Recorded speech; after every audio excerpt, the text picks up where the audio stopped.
You're listening to Our Daily Show with CJ Nasello on RiverBender.com.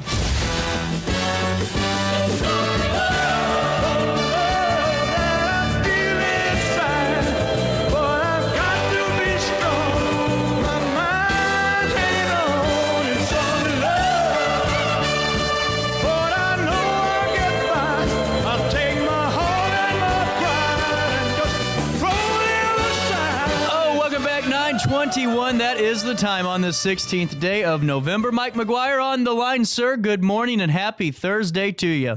Yeah, good morning to you, CJ. How's everything? How'd Roxana turn out, man?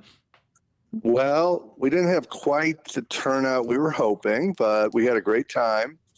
And it's a beautiful theater. I'm hoping that we'll be up there again. It was the same night that Roxana won a playoff game. Oh.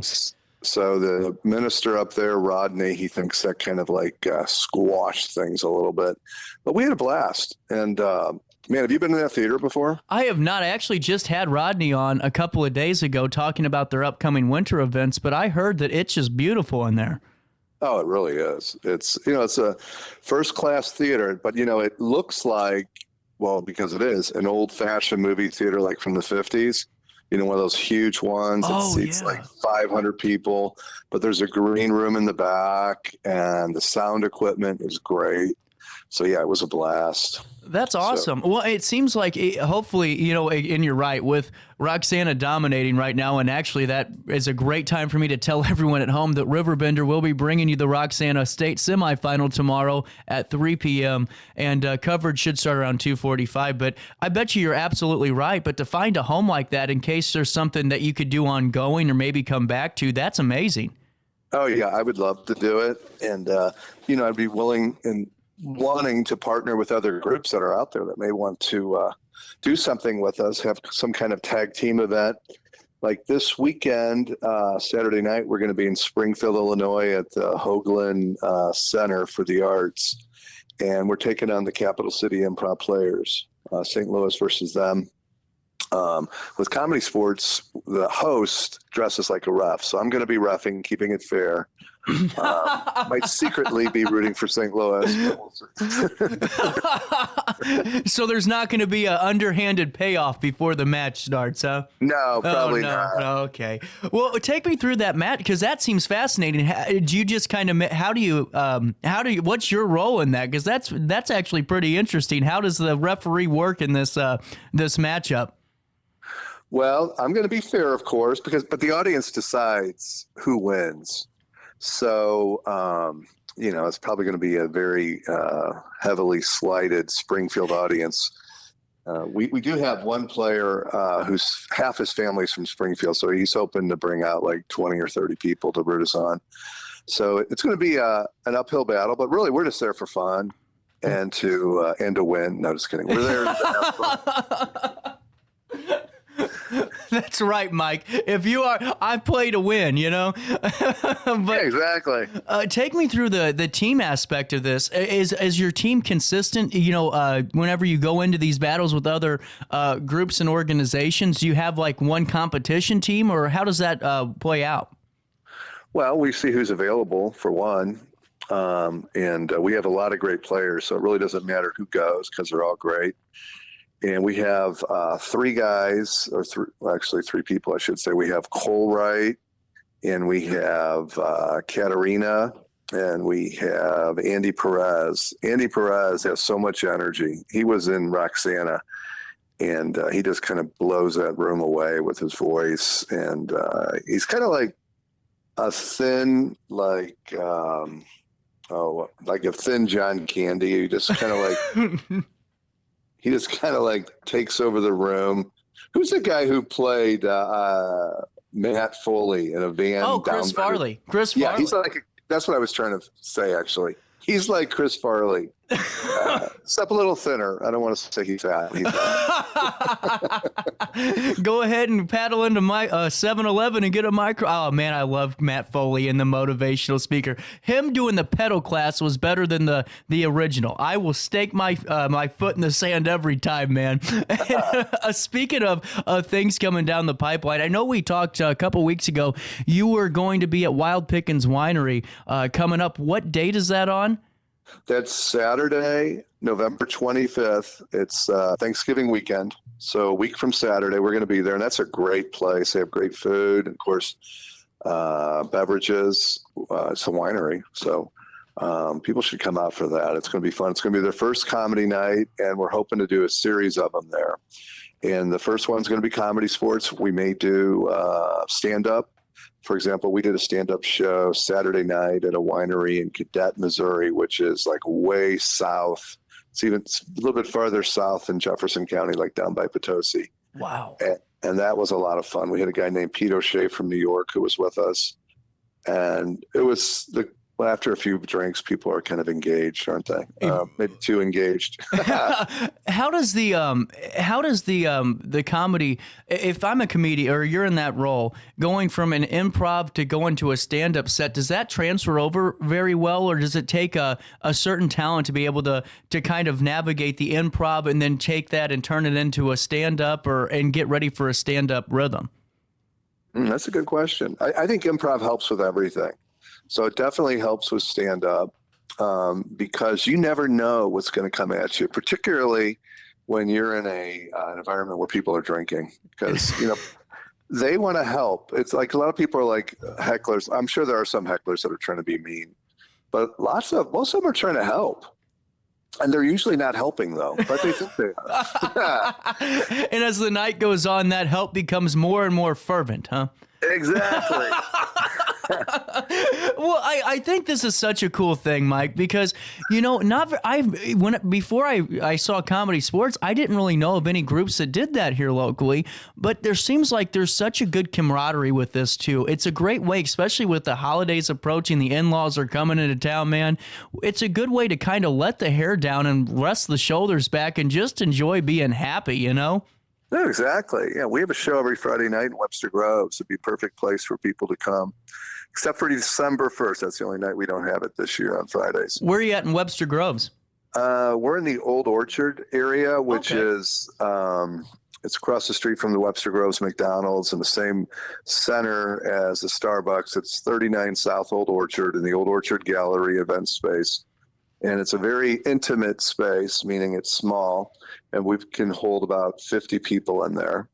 And I'll tell you what, the cool thing is, if you have a small group that night, it doesn't feel like it because, it's not big. So you're right there in front of the action. And even when even when it's full, you can see everything. No seat is blocked. There's no pole. Like our old theater in St. Charles, there was a big pole blocking some of the seats.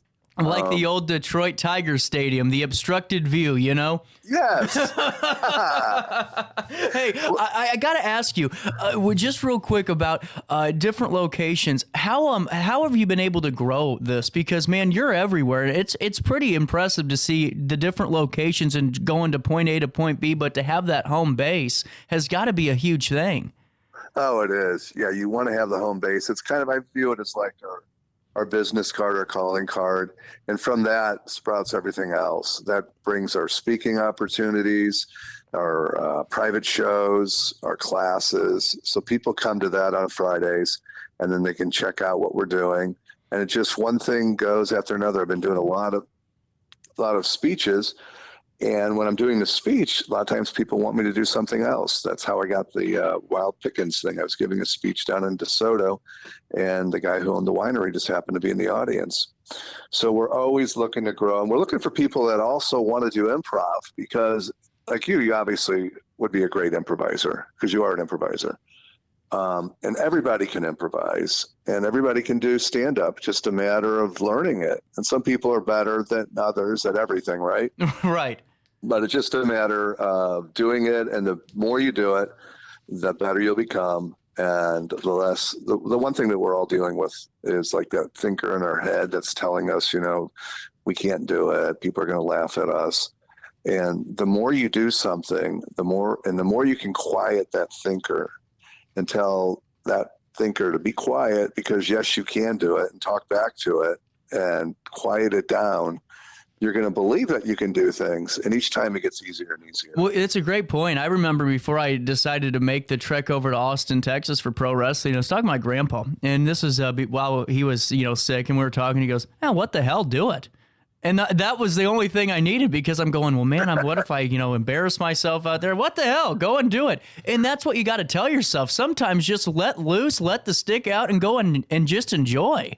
Exactly. What's the worst that's going to happen? I boo you. That won't happen. Right.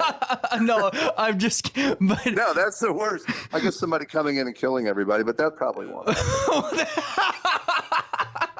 You got to take the chances when you go out to have fun. Exactly. Mike, no, everybody will be safe in our place. You brought up a good point with the intimate setting, because there was a time we were doing a show, and I think it was in St. Peter's. It was somewhere in St. Louis, and it was a big wrestling show. We put a lot of money into it. You could have put 4,000 into this place and it would have looked empty, and that's something you don't really take, into consideration, is how are the pictures going to look if you have people in there? Is it still going to look empty, Oh, yeah. Yeah. I did a show for a fraternity downtown. It was like the national convention. There were 300 fraternity guys there.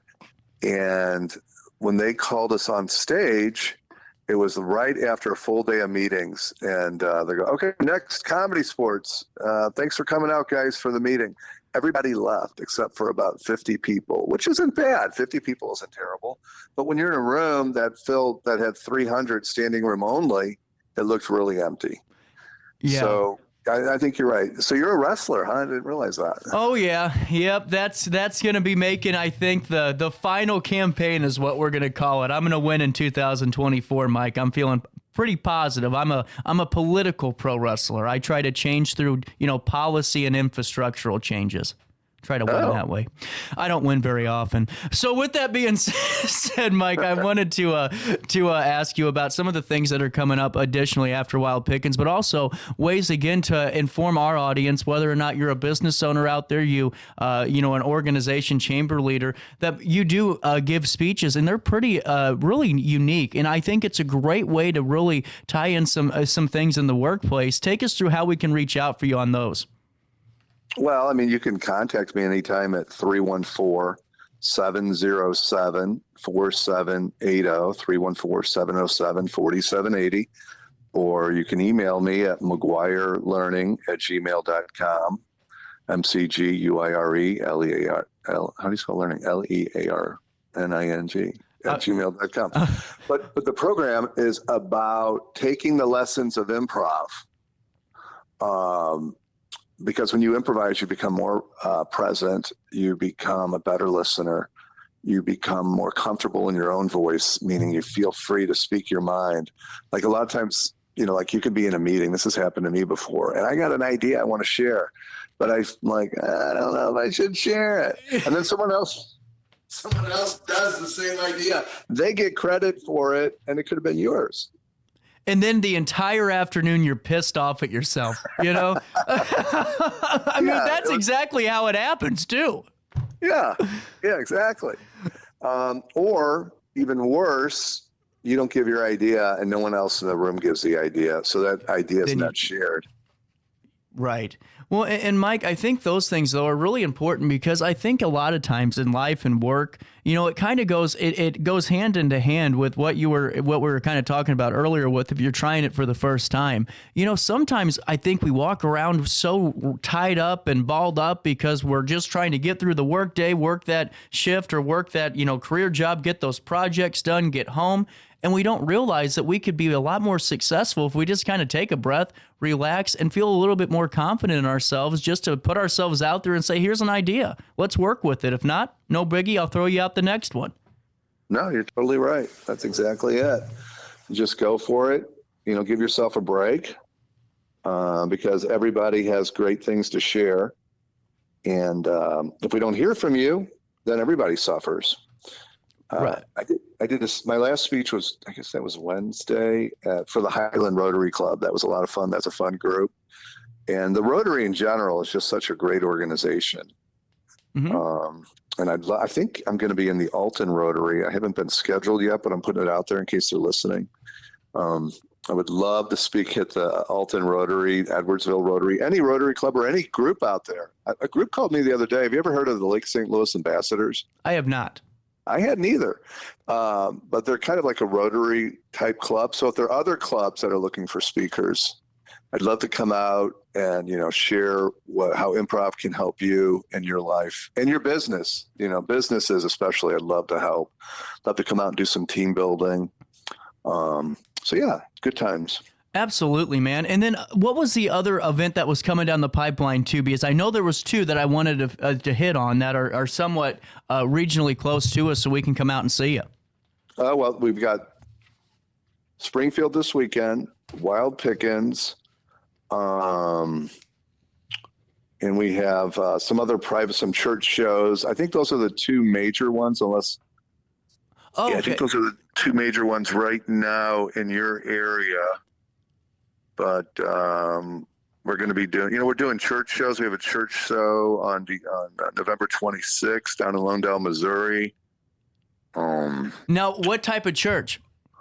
It's a Baptist church. Now, are they going to be able to throw out suggestions about other religious groups there? This could get interesting. Yeah, I don't know if it's going to be like a competition of church ideas or not. Oh, man. Yeah, that could be. They could have like a little battle going on. Our God loves us more than your God. It's the same God. Oh, that's right.